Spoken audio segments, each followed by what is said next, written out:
Dnes by som medzi nás pozvala pána Andreasa Rusnáka, ktorý je asistentom Martina Hojsíka, podpredsedu Európskeho parlamentu. Akú správu nám prinášate?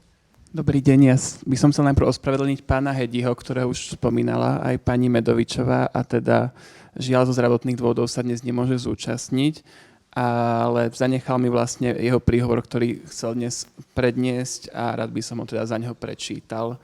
Budem teda čítať v jeho mene.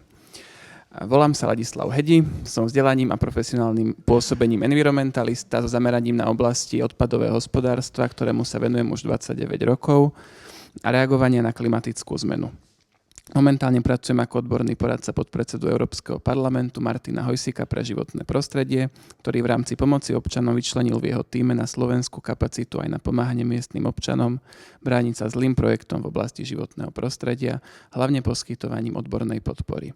Tak je tomu aj v prípade tohto zlého projektu výstavby spaľovne komunálnych a priemyselných odpadov v Slovnafte. Preto nasledovné vyjadrenie uvádzam aj v mene pána podpredsedu Európskeho parlamentu Martina Hojsíka. Nesúhlasím s navrhovanou činnosťou Centrum energetického zhodnotenia odpadov Slovnaft a.s. zameranú na spaľovanie komunálnych a priemyselných odpadov s využitím energie. Navrhovaná výstavba predimenzovanej spaľovne komunálnych a priemyselných odpadov v nevhodnej lokalite mimo zvozového územia by bola zbytočnou, kontraproduktívnou, environmentálnou a dopravnou záťažou. Je zbytočná pre odpady zo zmesového komunálneho odpadu a objemného odpadu, pre ktoré bude už v najbližších rokoch v dotknutých krajoch Trenčín, Trnava, Nitra dostatok iných, z časti environmentálne vhodnejších kapacít na odklon odpadov zo skládok. Už dnes je zdá zrejmé, že prevažnú väčšinu týchto odpadov by Slovnaft nedokázal dlhodobo získavať pre konkurenciu iných k daným producentom odpadov bližšie a vhodnejšie lokalizovaných zriadení. Spaľovňa odpadov Slovnaftu by bola tiež zbytočná pre tie priemyselné, nie nebezpečné odpady, ktoré sú recyklovateľné, pričom Slovnaft v procese EIA nešpecifikoval, ktoré priemyselné odpady by chcel spaľovať. Jeho všeobecné vyjadrenia o priemyselných odpadoch neobsahujú konkretizáciu zložiek odpadu s ohľadom na ich nerecyklovateľnosť. Naopak, v doplňujúcich informáciách k správe o hodnotení uvádza, citujem, detailný rozpis kódov odpadov a maximálnych množstiev spracovania bude predmetom ďalších povoľovacích krokov. To je však zavádzajúce, pretože pre posudzovanie vplyvov na životné prostredie potrebujeme vedieť už v tejto fáze presne, aké zložky chce spaľovať, či sú medzi nimi aj recyklovateľné, pretože recyklácia je šetrnejšia k životnému prostrediu aj legislatívou SR a EÚ nadradená spaľovaniu. Ak v tejto veci Slovnaft uvedie všeobecné číslo 77 000 tón priemyselných odpadov, nie je čo posudzovať, pretože z hľadiska vplyvu na prostredie a klímu je veľký rozdiel, či ide o odpady recyklovateľné, plastové, ich spaľovanie produkuje fosílny oxid uhličitý, či obsahujú bromové spomalovače horenia, chlór, PFAS a mali by byť pre prevenciu vzniku toxických persistentných organických polutantov vytriedené a odklonené od spaľovne. A to, či takéto vstupné odpady chce Slovnaft spaľovať a či ich napríklad bude alebo nebude odkláňať zo spaľovne, významne ovplyvňuje následný vplyv na prostredie a klímu. Plánované plastové priemyselné, nie nebezpečné odpady sú nevhodné pre spaľovanie pre svoje vysoké emisie a časť z nich má iné, environmentálne vhodnejšie možnosti nakladania. Taktiež nie sú špecifikované nebezpečné priemyselné odpady, pričom pre niektoré z nich sú dostupné čistejšie a bezpečnejšie technológie oproti spaľovniam odpadov. Pôvodne spoločnosť Slovnaft navrhovala kapacitu na 316 700 tón spaľovaných odpadov ročne, ktorú na základe pripomienok odborníkov a verejnosti v septembri navrhla mierne znížiť na 220 000 tón ročne. Z toho má byť naďalej až 54% komunálneho odpadu, 35% priemyselného a 11% nebezpečného odpadu, najmä vlastné kaly.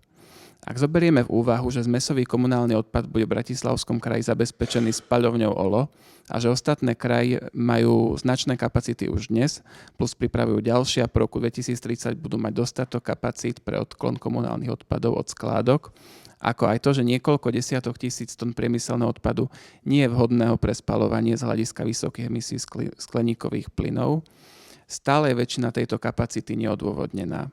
To vyvoláva obavy, že potenciálny budúci nedostatok vstupných odpadov bude riešiť Slovnaft dovozom odpadov zo zahraničia, podobne ako k tomuto kroku pristúpila spaľovňa odpadov v Kodani a mnohé ďalšie z dôvodu nedostatku odpadov.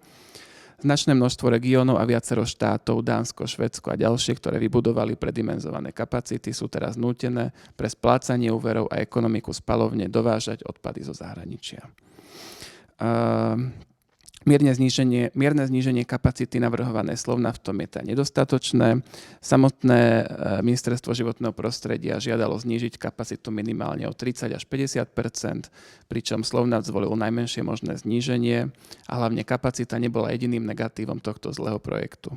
Navrhovateľ sa nevysporiadal s dôležitými pripomienkami požadujúcimi preukázanie opodstatnenosti navrhovanej činnosti v danej lokalite. Pre navrhovanú činnosť a zvozovú oblasť je lokalita v Slovnafte najnevhodnejšou lokalitou v oblasti západného Slovenska zo všetkých možných. Bola by vzdialená len niekoľko stoviek metrov už od existujúcej spaľovne komunálnych odpadov OLO, z väčšiny s rovnakými vstupnými odpadmi, ktorej prevádzkovateľ pracuje na ďalšom zvýšení kapacity na 180 000 tón odpadov ročne tak, že dokáže pokryť potreby celého BSK pre zmesový komunálny a objemný odpad. Bola by mimo územia, z ktorého by sa mala zvážať drvivá väčšina plánovaných vstupných odpadov, nadmerne vzdialená o mnohých miest a obcí z vozovej oblasti, aj 170 až 190 km, čím je v rozpore s princípom blízkosti a sebestačnosti. Nákladné smetiarské auta by museli prechádzať desiatky kilometrov, len aby vôbec došli na územie zvozu odpadov. Bola by na území už existujúcou environmentálnou, zdravotnou a dopravnou záťažou, ktoré by spôsobila ďalšie zbytočné zvýšenie a s vysokou hustotou obyvateľstva. Bola by lokalizovaná na území chránenej vodohospodárskej oblasti Žitného ostrova, najväčšej zásobárne pitnej vody v strednej Európe. Výstavba novej predimenzovanej spaľovne komunálnych a priemyselných odpadov Slovnaftu v chránenej vodohospodárskej oblasti Žitný ostrov je v rozpore minimálne s účelom a charakterom zákona o chránených oblastiach prirodzenej akumulácie vôd. Správa o hodnotení, ako aj doplňujúce informácie k nej zo septembra obsahujú chybné výpočty, zle používané výpočtové vzorce, chybné vstupné dáta a navrhovateľ si miestami sám odporuje v dátach. Týka sa to aj klimatickej štúdie a aj časti o toxických látkach. O chybách v správe som pojednal drobne v mojom stanovisku v apríli. Chyby má ale Slovnaft naďalej v doplňujúcich dokumentoch. Napríklad kapacitu uvádza raz novú, na iných miestach uvádza starú. Chyby má naďalej aj v klimatickej štúdii, napríklad pri výpočtoch emisí skleníkových plynov zo skládok, z plastov a kompozitov z priemyslu a tak ďalej, aj v časti o toxických látkach. Dokumentácia nepravdivo podsúva menší negatívny vplyv na klímu a prostredie plánovanej spaľovne a naopak na základe nekorektných dát podsúva prehnane vysoké emisie skleníkových plynov porovnávaným alternatívam. Súčasť emisí CO2 zo spaľovania zmesového komunálneho odpadu sa v závislosti od vstupných dopadov pohybuje pri zníženej kapacite okolo vyše 100 000 tón fosílneho CO2 ročne. Navrhovaná spaľovňa odpadov zo Slovnaft by emisie skleníkových plynov v sektore odpadov a energetiky zvýšila, neznížila a emisie CO2 by nenahradila. Navrhovaná spaľovňa komunálnych a priemyselných odpadov Slovnaftu predstavuje riziká súvisiace s nedostatkom vstupných odpadov, predovšetkým zmesových, objemných a následnými aktivitami potláčania triedenného zberu, recyklácie a iných čistejších spôsobov nakladania s komunálnymi odpadmi. Nedostatky obsahuje správa o hodnotení aj v oblasti toxických látok produkovaných navrhovanou spaľovňou odpadov zo Slovnaft. Správa často namiesto uvádzania konkrétnych informácií a dát z referenčných technológií len odkazuje na upresnenie vplyvov v neskorších fázach povoľovacích procesov, do ktorých však bude mať verejnosť obmedzenejší prístup. Vo veci toxických látok uvádza chybné výpočty, chýba monitoring emisí niektorých perzistentných organických polutantov, aj keď je zo vstupných do odpadov zrejme, že ich bude produkovať, chýba presnejšie dlhodobé monitorovanie chlorovaných dioxínov. Aké sú teda ďalšie potrebné zmeny v projekte? Je potrebné vypustiť z projektu komunálne odpady. Tie z Bratislavy a okolia sú a majú byť riešené mestskou spaľovňou odpadu, ktorá ide naviac mierne zväčšiť svoju kapacitu. Bratislavský kraj má zmesové a objemné dopady vyriešené kapacitne.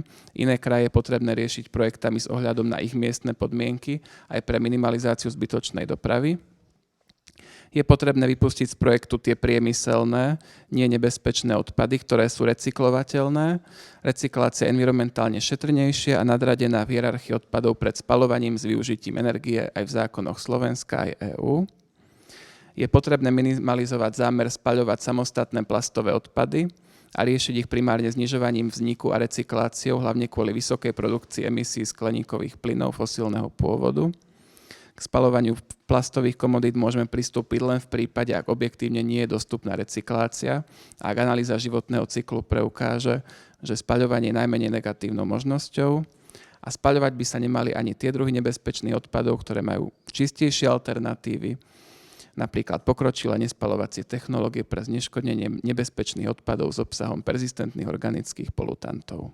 A na záver, ak by ste mali nejaké otázky, tak môj kolega Ladislav Hedi vám na ne rád odpovie na maily hedi@martinhojsik.sk a ďakujem za pozornosť.